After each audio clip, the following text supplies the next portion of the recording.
नमस्कार. मी जिल्हा तांत्रिक सहाय्यक दिनेश सोनी. आज आपण हा व्हिडिओ रेकॉर्ड याच्यासाठी करतोय की ई पीक पाणीमध्ये आपल्याला कायम पड, चालू पड, 5 गुंठ्याखालील क्षेत्र आणि चालू वर्षासाठी जे पीक पाण्याचं क्षेत्र आहे ते निश्चित करण्यासाठी सेटलमेंट कमिशनर ऑफिसकडनं आपल्याला एक पत्र आलेलं होतं. त्या पत्राच्या अनुषंगाने आपल्याला कायम पड आणि 5 गुंठ्याखालील क्षेत्र आपण निश्चित करून त्यांना जर कळवलं तर ते ई पीक पाणीसाठी सर्वे नंबर ब्लॉक असणार आहेत. म्हणजे ऑटोमॅटिक त्याच्यावरती पीक पाणी कायम पड असं नमूद असेल. म्हणजे चालू वर्षासाठी तेवढा क्षेत्र हे पीक पाणीच्या क्षेत्रातनं कमी होईल. तर आपल्याला एक फॉर्मॅट शेअर केलेला आहे. त्या फॉर्मॅटमध्ये 5 गुंठ्याखालील क्षेत्र, कायम पड, चालू पड आणि चालू वर्षाकरता पीक पाणी करायचं क्षेत्र असे आपल्याला 4 अहवाल आपण मागवलेले आहेत. तर ते अहवाल काढण्यासाठी म्हणून आपल्याला ई फेरफार प्रणालीमध्ये क्षेत्रासंबंधित अहवाल आहे, भूधारणासंबंधित सरकारी जमिनीचा अहवाल आहे. आपल्याला त्याच्यामध्ये जायचं आहे खातेदार संबंधित अहवालमध्ये गेल्यानंतर क्षेत्रनिहाय खातेदारांची माहिती असा एक आपल्याला अहवाल इथे उपलब्ध आहे. क्षेत्रनिहाय खातेदारांची माहिती असा एक अहवाल उपलब्ध आहे. त्या अहवालामध्ये क्लिक करायचं आहे. क्लिक केल्यानंतर इथे गाव निवडा करायचं आहे. गाव निवडा केल्यानंतर इथे एकक आहे. जे 8 चौरस मीटर असलेले सर्वे नंबर आहे ते ऑटोमॅटिक जर त्याचं क्षेत्र 8 चौरस मीटरमध्ये नमूद असेल तर ते पीक पाण्यासाठी ऑलरेडी उपलब्ध नाही आहे, कारण अकृषिक सातबारावर आपण पीक पाणी करत नाही. तेथे हेक्टर आर निवडा. 0.00 ते 0.05 अहवाल आहे क्षेत्रनिहाय खातेदारांची यादी. मेनूमध्ये अहवालमध्ये खातेदाराच्या संबंधित अहवालमध्ये क्षेत्रनिहाय खातेदारांची माहिती इथे निवडायचं आहे. एकक निवडा. 0.00 ते 0.05 अहवाल पहा केल्यानंतर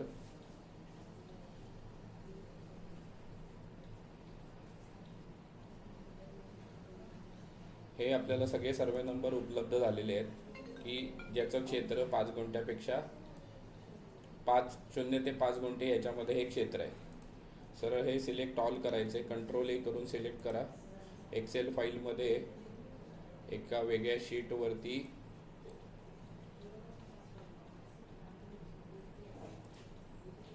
इथे राईट क्लिक करा, पेस्ट करा.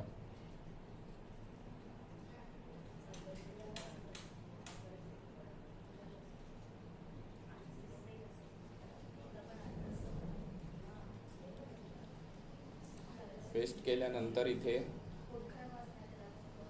हे जे काही वरती टायटल येणार आहे हे काढून टाका. हे काढून टाकल्यानंतर इथे तुम्हाला खातेदारांचं नाव, त्याचं क्षेत्र, खाता क्रमांक आणि क्षेत्र हे उपलब्ध होईल. पहिल्यांदा काय करायचं, हे तुमचं टास्क पूर्ण झाल्यानंतर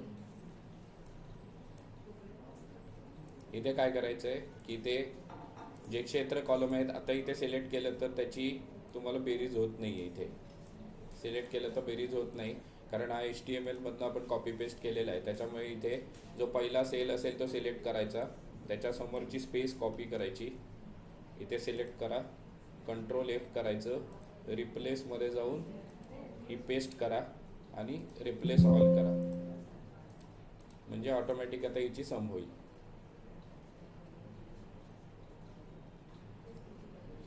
इथे याची सम केली आहे.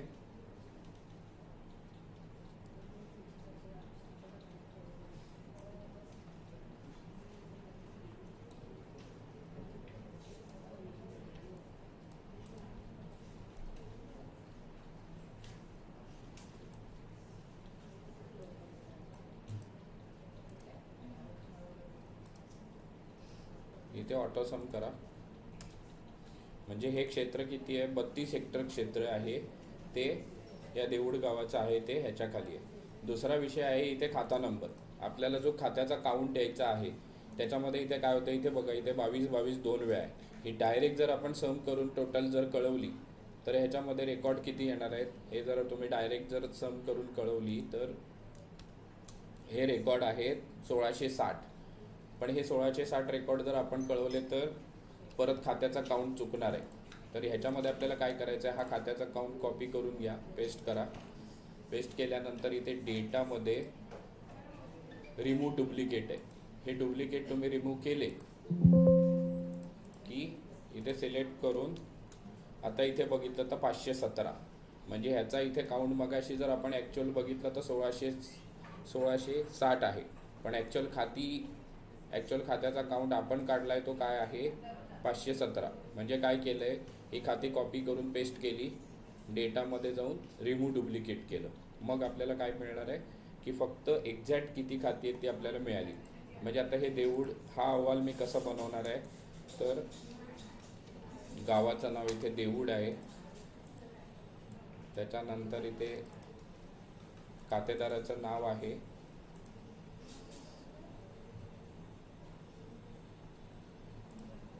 याच्यामध्ये इथे खातेदाराचं नाव आणि त्याचं क्षेत्र. म्हणजे मी जो हा डिटेल अहवाल तुमचा आहे असाच राहणार आहे, पण जे आपल्याला जिल्ह्यासाठी रिपोर्टिंग करायचं त्याच्यामध्ये काय लागणार आहे, देऊळ गाव आहे, त्याच्यानंतर इथे खातेदारांचं खाता नंबर किती आहेत, म्हणजे काउंट किती आहे, तर 517.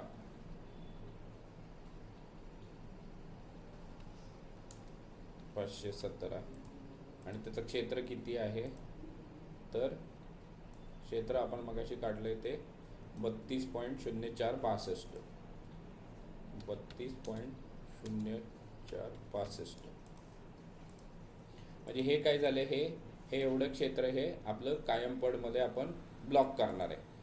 म्हणजे जेव्हा तुम्ही तालुक्याचा एकत्रित अहवाल जेव्हा तयार करून पाठवणार आहे तेव्हा अशा पद्धतीने पाठवायचं की ही गावांची नावं, एकूण खाता नंबर किती आहेत, इथे एकूण खाता नंबर किती आहेत, तर हे 517 आहेत, आणि त्याचं क्षेत्र किती आहे ते एवढं आहे. म्हणजे आपल्याला 5 गुंठ्याखालचं तालुक्याचं क्षेत्र जेव्हा रत्नागिरीतली 206 गावांची यादी इथे येईल, त्या प्रत्येक गावातले कायम पडमधले खाता नंबर आणि त्याचं क्षेत्र असं केल्यानंतर आपण सांगू शकतो की कायम पडमध म्हणजे 5 गुंठ्याखालील ह्याच्यामध्ये आपले खाता नंबर बाबा 517 आहेत आणि त्याचं क्षेत्र हे 32 हेक्टर आहे. पहिल्या फेजमध्ये आपण हा डेटा कॉपी केलेला आहे. जी तुम्हाला यादी सादर करायची आहे ॲज इट इज अशीच्या अशी सादर करायची आहे, पण तुम्हाला जो ॲब्स्ट्रॅक्ट बनवायचा आहे की ज्याच्यामध्ये इथे तुमचं गावाचं नाव आहे, त्याचं खात्यात एकूण खाता नंबर किती आहेत आणि त्याचं क्षेत्र किती आहे.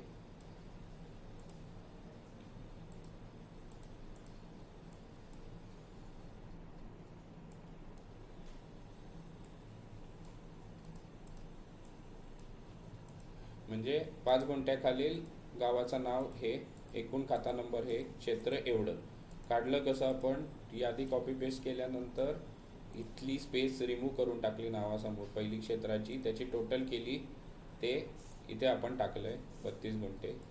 खात्याच्या बाबतीत मी काय दाखवलं की ते खाती सेम असू शकतात. म्हणजे बघा 24 24 24 असं 3 वेळा, पण ॲक्च्युअल 24 नंबरचं खातं एकच आहे. म्हणजे आपण जेव्हा ॲब्स्ट्रॅक्टमध्ये त्याची टोटल पकडताना ते एकच खातं पकडायचं.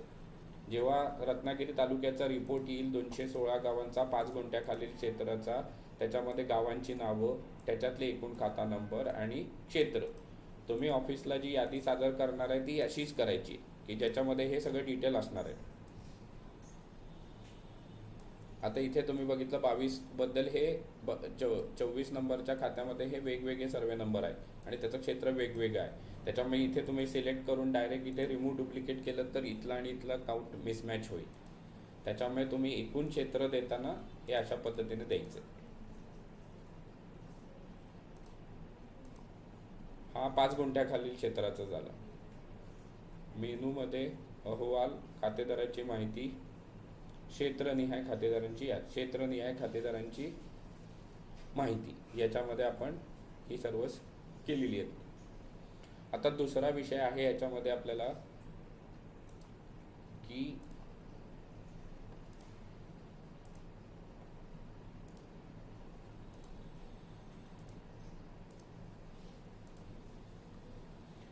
चालू पड आणि कायम पड. आता कायम पड असलेल्या क्षेत्राच्या बाबतीत आपल्याला कसं करायचं आहे, जी काल सरांनी VC घेतली त्याच्यामध्ये जी सूचना दिली त्याच्याप्रमाणे सांगतो की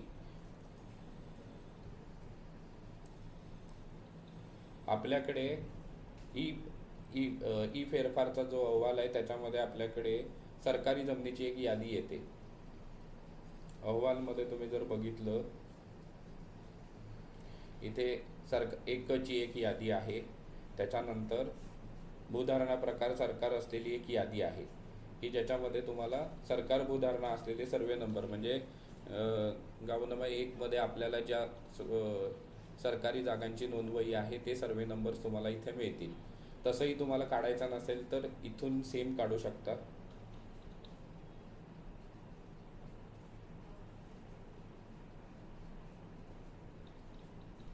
क्षेत्रनिहाय खातेदारांची यादी इथे तुम्ही निवडा.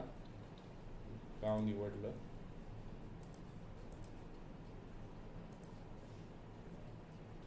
क्षेत्र टाका 0.00 ते टाकू आपण 100.00 म्हणजे मॅक्झिमम टाका, म्हणजे गावातले सगळे खातेदार तुम्हाला तिथे उपलब्ध होतील.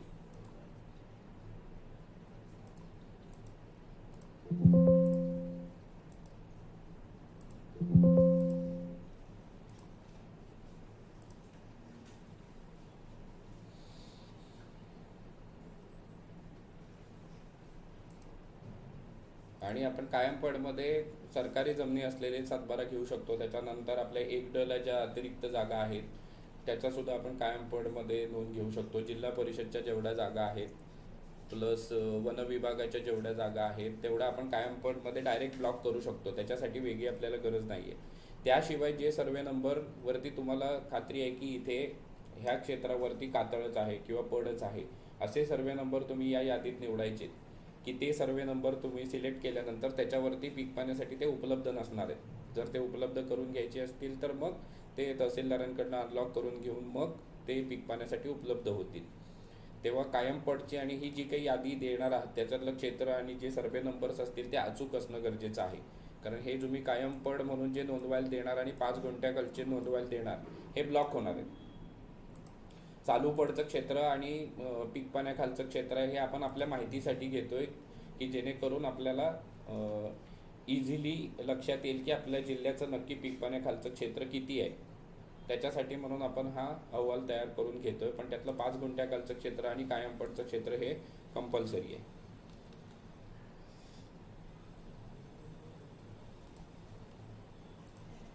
इथे आता मगाशी केलं तसं सिलेक्ट ऑल करून घेतला डेटा तो आणि इथे पेस्ट केला.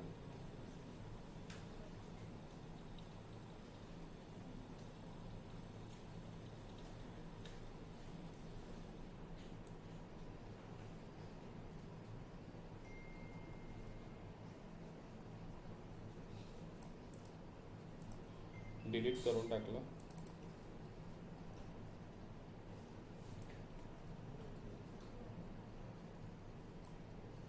त्याच्यानंतर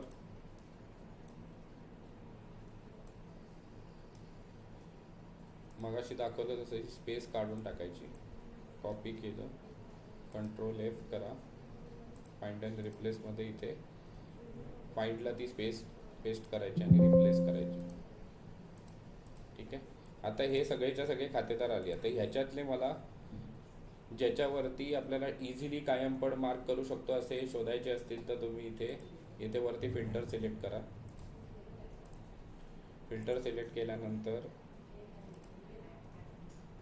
याच्यामध्ये तुम्ही महाराष्ट्र शासन,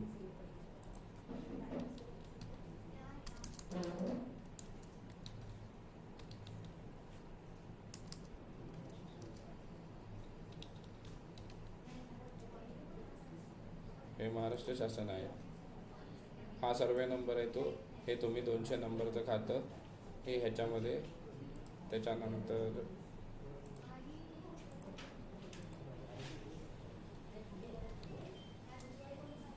मुख्य कार्यकारी अधिकारी जिल्हा परिषद असेल तर हे खातं अशी खाती तुम्ही त्याच्यात घेऊ शकता. किंवा दुसरा ऑप्शन आहे की तुमच्याकडे इथे अहवालमध्ये क्षेत्रनिहाय अहवालमध्ये इथे यादी आहे. खाता प्रकारनिहाय क्षेत्राची माहिती आहे, गावनिहाय शेतकरी क्षेत्राची माहिती आहे, गावनिहाय शेतकरी असलेल्या सर्वे क्रमांकाची यादी आहे, सरकारी खाती असलेल्या. पण आता हा डेटा येण्यासाठी जे तुमचे एक गाव नमुना एकला जे सर्वे नंबर आहेत त्याला सरकार भूधारणा निवडलेले असतील तरच ते इथे येणार आहेत. आता बघा हे एवढे सर्वे नंबर्स आहेत. आता हे पूर्ण रत्नागिरी तालुक्याची ओपन झाली आहे. त्याच्यामध्ये एवढे सर्वे नंबर आहेत की ज्याच्यावरती सरकारी खाती आहेत. तर म्हणजे एवढे सर्वे नंबर तरी 100% हे एवढे सर्वे नंबर आपण कायम पडसाठी ब्लॉक करू शकतो. म्हणजे हे सर्वे नंबर जर आपण एकदा सिलेक्ट करून हे ब्लॉक केलेत, पण आता ही यादी उपयोगाची आहे का नाही, तर त्याच्यासाठी म्हणून आपल्याला काय करायला लागेल, प्रत्येक ह्याला तुम्हाला ती यादी इथे काढायला लागणार. आता इथे सोपा प्रकार आहे. इथे एक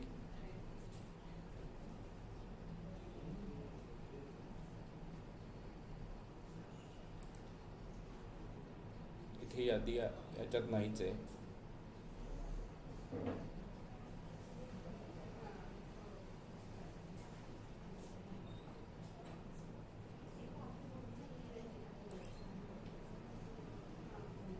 हे बघा आता हे ह्या गावातलं क्षेत्र आहे. म्हणजे भूधारणा प्रकार सरकार आहे आणि मला त्याच्यावरती महाराष्ट्र शासन आहे.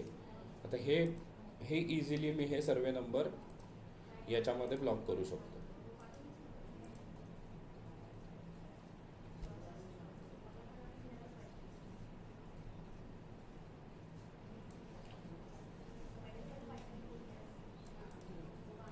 म्हणजे तुम्ही शुअर काय की हे सर्वे नंबर बघा, मगाशी मी जो अहवाल बनवला आहे त्याच्यात कायम पडच्या बाबतीत मी काय सांगितलंय की हा आपण खात्याचा काउंट काढून दिला. म्हणजे आपल्या ओनर्स प्लॉटची जी संख्या आहे, की जी आपली ओनर प्लॉटची संख्या आहे ती खात्या नंबरवरनं येते. म्हणजे आपल्या जिल्ह्याचे 21 लाख ओनर प्लॉट्स आहेत, ती संख्या ह्याच्यावरनं येते. तर आपल्याला काय करायचं आहे की मी ज्या प्रोसिजरने दाखवलं त्या पद्धतीने हा डेटा काढून ह्याचा डिस्टिंक्ट काउंट घ्यायचा आणि त्याचं क्षेत्र काढायचं. म्हणजे हा तालुक्याचा अहवाल झाला. डिटेल अहवाल मगाशी आपण जसा बनवला तसा तो आहे तसाच्या तसा बनवायचा आहे. त्याच्यानंतर दुसरा मी विषय काय सांगितला की ज्या सातबारावरती तुम्हाला कायम पड असं ब्लॉक करायचं आहे, ते आता इझिली आयडेंटिफाय करण्यासाठी जे आपल्याला सिस्टीममधनं करू शकतो हे सरकारी सातबारांची यादी. तर प्रत्येकाच्या लॉगिनमध्ये इथे अहवालमध्ये सरकारी जमिनीचा अहवाल आहे. म्हणजे हे कायम पड नोंद करण्यासाठी ऑप्शन आहे. अहवालमध्ये सरकारी जमिनीचा अहवाल, त्याच्यामध्ये तुम्हाला सर्वे नंबर, क्षेत्र आणि खातेदार हे सगळं जे मला अपेक्षित चार्ट आहे तो तुम्हाला इथे मिळणार आहे. इथे तुम्हाला हा चार्ट मिळाला याच्यामध्ये. त्याच्यानंतर तुम्हाला ज्या अतिरिक्त जागा आहेत, म्हणजे ज्या जागेवरती अतिरिक्त जागा आहेत सिलिंग खालच्या, त्याही सुद्धा तुम्ही कायम पडमध्ये ब्लॉक करू शकता. तर त्याच्यासाठी मध्ये सुद्धा उदाहरणा प्रकारामध्ये इथे वर्ग 2 सातबाराचा अहवाल आहे किंवा 1 कच जमिनीची यादी आहे. याच्यामध्ये पण तुम्हाला सर्वे नंबर्स हे मिळणार आहेत. आता ह्याच्यामध्ये बघा हे कुळ वहिवाटवाले जाऊ देत. हे बघा हे महाराष्ट्र किंवा हे वेगवेगळ्या वतन, हे देवस्थान इनाम वगळून किंवा ह्या खालच्या महाराष्ट्र कमाल जमीन धारणाचे हे सर्वे नंबर जेवढे आहेत एवढे सर्वे तुम्ही कायम पडमध्ये ब्लॉक करू शकता. आता हा डेटा इथून काढायचा.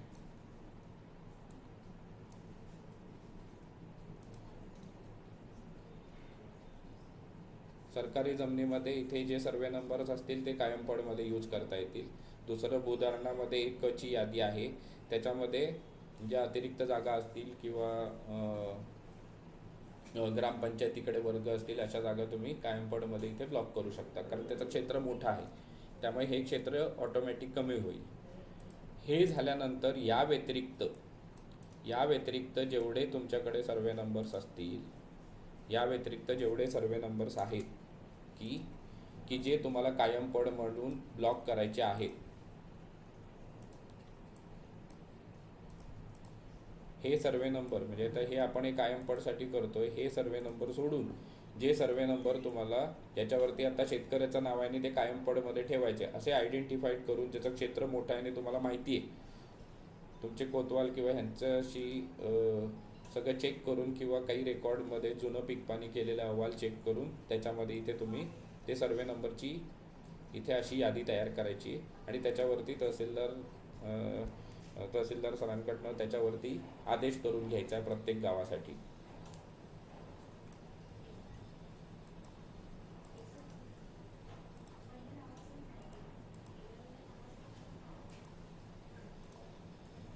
तिसरी गोष्ट आहे की आता आपल्याला तिसऱ्या ह्याच्यामध्ये काढायचं आहे चालू पड.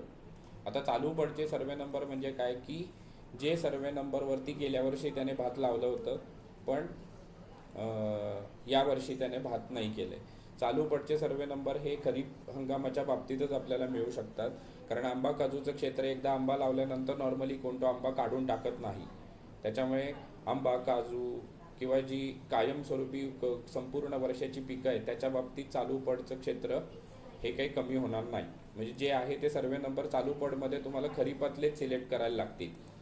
म्हणजे जर एखाद्याने शेती खरीपाचे सर्वे नंबर जर 100 आहेत त्याच्यापैकी ते यावर्षी त्याने नाही लावले, हे तुम्हाला माहिती आहे की ते क्षेत्र मध्ये शेती होत होती पण आत्ता सध्या चालत नाही, असेच सर्वे नंबर हे चालू पडमध्ये येतील.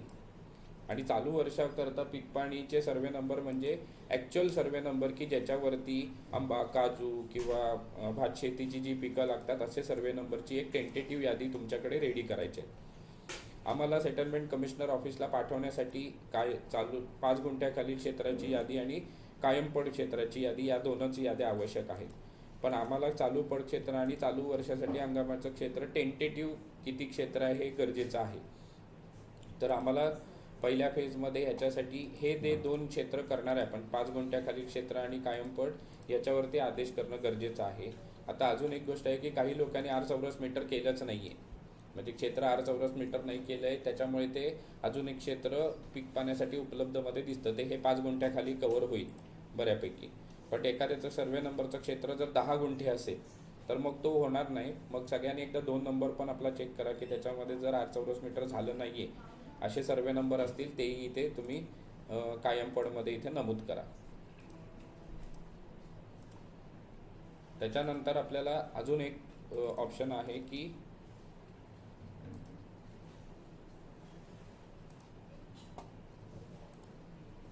इथे ई-पीकचा आपल्याकडे रिपोर्ट आहे.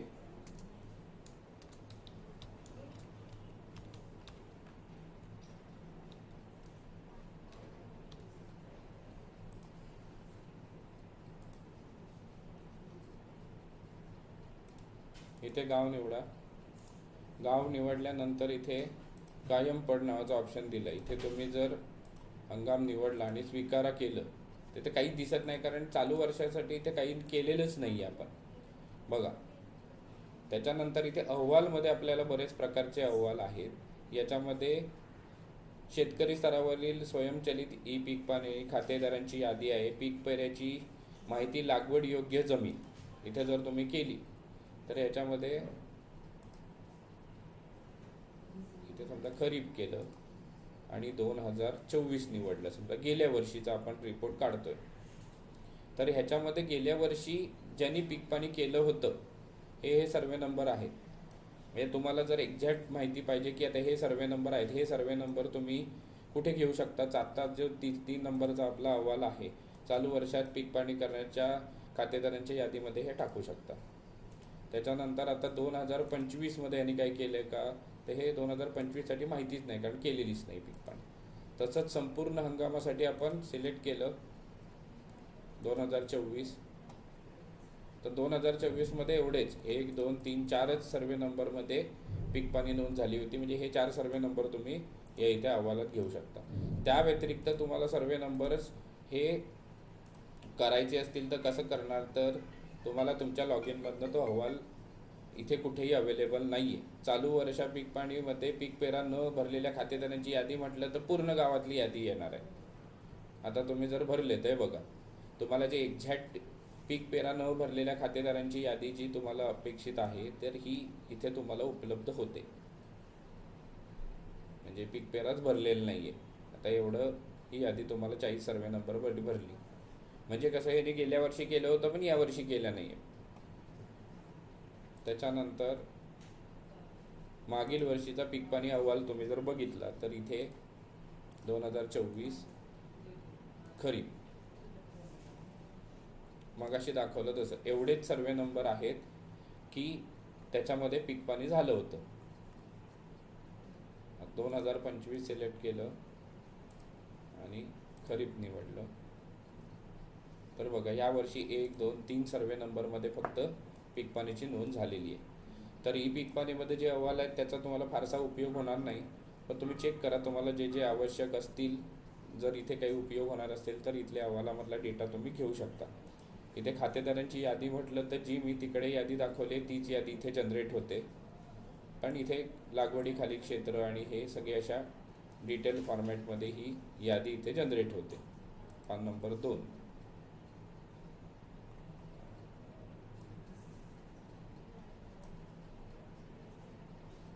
इथे तुम्हाला ही यादी उपलब्ध असेल. इथे गट क्रमांक, खाता क्रमांक, खातेदाराचं नाव, लागवडी खालील क्षेत्र, एकूण क्षेत्र, हंगाम आणि हे. आता इथे एकाच अहवालामधनं तुम्हाला सगळे रिपोर्ट जर जनरेट करायचे असतील म्हणजे मी वेगवेगळे ऑप्शन्स दाखवलेत, जसाला ज्याला यूज करायचं तसं ते करू शकता. इथनं डायरेक्ट इथे सेव्ह एक्सेल करू शकतो आपण.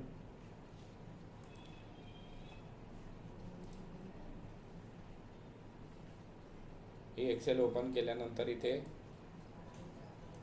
हे जे काही गावामधले खातेदार आहेत ते सगळे इथे मला उपलब्ध झाले. पीक पाण्यासाठी पीक पाणी करण्याचे खातेदार यादी याच्यामध्ये ही सगळी उपलब्ध झाली आपल्याला.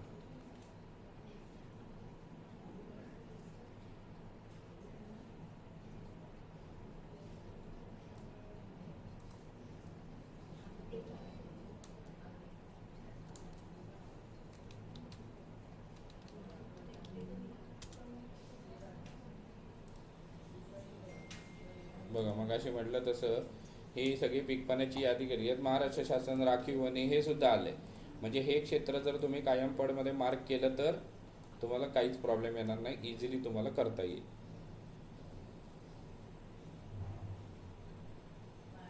मी तुम्हाला मल्टिपल ऑप्शन्स दाखवलेत. ई फेरफारमधली यादी तुम्ही 5 गुंठ्याची घ्यायची आहे, तिची प्रोसिजर दाखवली आहे कशी घ्यायची आहे ती. दुसरं म्हणजे हे कायम पडचं क्षेत्र निश्चिती करण्यासाठी तुम्हाला सरकारी जमिनीचा अहवाल आहे त्याच्यातनं हे सर्वे नंबर हे तुम्ही कॉपी करून घेऊ शकता. तिसरा ऑप्शन दाखवला आहे की ई पीक पाणी म्हणजे ई पीकचा जो अहवाल आहे त्याच्यामध्ये खातेदारांची यादी आहे ती डाउनलोड करा. त्याच्यामध्ये तुम्हाला गावातले सगळे सर्वे नंबर इथे उपलब्ध होणार आहेत. इथे तुम्ही मार्क करू शकता. इथे पाहिजे तर तुम्ही एक कॉलम इन्सर्ट करा, त्याच्यामध्ये कायम पडवाले मार्क करा, मग ती यादी कॉपी करून पेस्ट करू शकता. तर इथे बघा मी दाखवतो. इथे फिल्टर लावला मी आणि इथे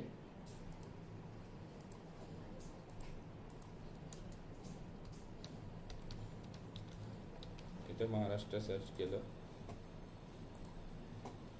त्याच्यानंतर इथे राखीव, त्याच्यानंतर इथे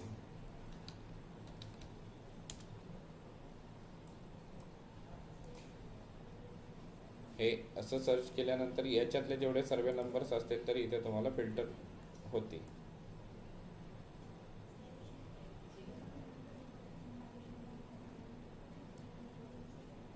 इथे मुख्य कार्यकारी, मुख्य कार्यकारी, मुख्य कार्यकारी,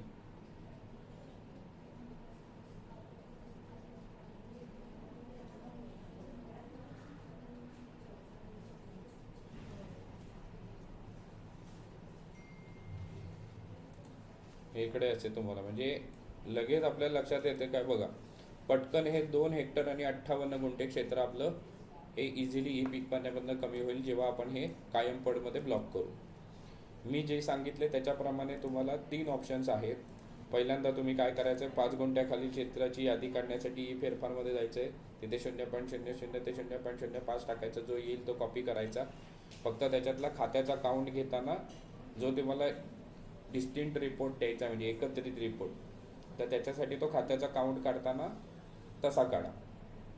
म्हणजे तालुक्याकडनं जो आम्हाला एकत्रित अहवाल जो रिपोर्ट करणार आहे त्याच्यामध्ये काय लिहायचं आहे, तर मी दाखवलं तसं तिथे लिहिताना आपल्याला काय लिहायचं की गाव, एकूण खाता नंबर आणि क्षेत्र 5 गुंठ्याखाली.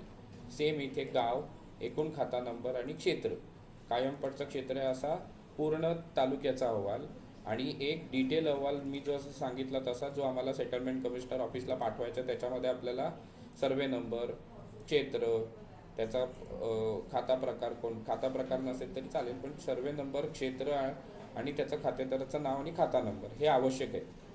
म्हणजे हे एकतर आपल्याला सर्वे नंबर हवा किंवा त्याचा खाता नंबर हवा, दोघातलं एक फील्ड कंपल्सरी आहे. पण आपण सर्वे नंबरच ठेवलं आहे कायम पडच्या बाबतीत, ब्लॉक करण्यासाठी सर्वे नंबरच ठेवलेला आहे.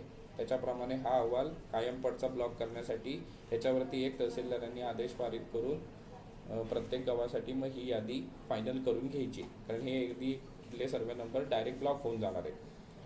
मी सांगितलं तसं जिथे महाराष्ट्र शासन आहे, राखीव वने आहे किंवा आता बघा याच्यात मुख्य कार्यकारी अधिकाऱ्यांचा आलेलंच नाही. मुख्य कार्यकारी अधिकारी, जिल्हा परिषद, ग्रामपंचायत जिकडे असतील असे सर्वे नंबर्स हे ह्याच्यात तुम्ही कायम पडमध्ये घेऊ शकता. प्लस इनाम असतील किंवा त्याच्यामधल्या आपल्या अतिरिक्त जागा असतील त्याच्यामध्ये सुद्धा त्या जागासुद्धा तुम्ही ह्याच्यामध्ये कायम पडमध्ये ब्लॉक करू शकता. आता हे सगळे अहवाल काढताना तुम्ही दोन्ही ऑप्शनचा यूज करा. एकतर ई फेरफारमध्ये जाऊन मी दाखवले तसे अहवाल इथे ई फेरफारमधले, आता हे ई पीक पाणीमधलं दाखवलं आहे.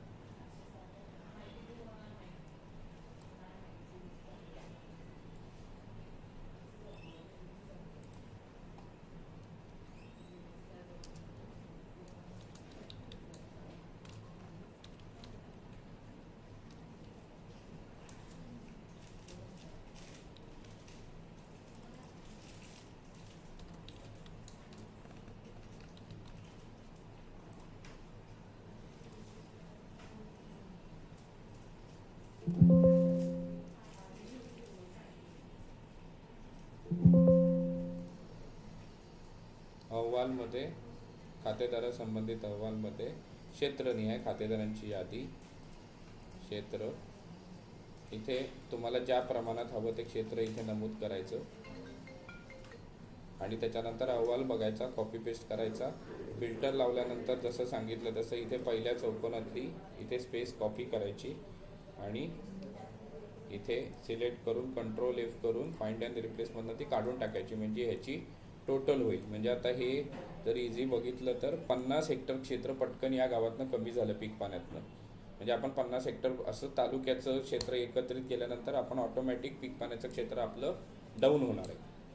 आणि इझिली तुम्हाला इथे आता बघा ह्याच्यातले एवढे सर्वे नंबर खाता नंबरमधनं म्हणजे त्या एवढे जे सर्वे नंबर आहेत आपण आत्ता जे घेतलेत हे 27 सर्वे नंबर ई पीक पाण्याच्या अहवालातनं कमी होतील आणि एवढं क्षेत्र ई पीक पाण्याच्या क्षेत्रामधनं कमी होते, ऑटोमॅटिक कायम पडमध्ये जाईल. म्हणजे आपल्या जिल्ह्याची टक्केवारी पीक पाण्याची ऑटोमॅटिक त्याच्यामध्ये वाढेल. आता हे करत असताना मी एक रिवाईज अहवालाचा फॉर्मॅट पण शेअर करतो आणि जर अजूनही काही अडचणी आल्या तर तुम्ही मला फोन करा. धन्यवाद.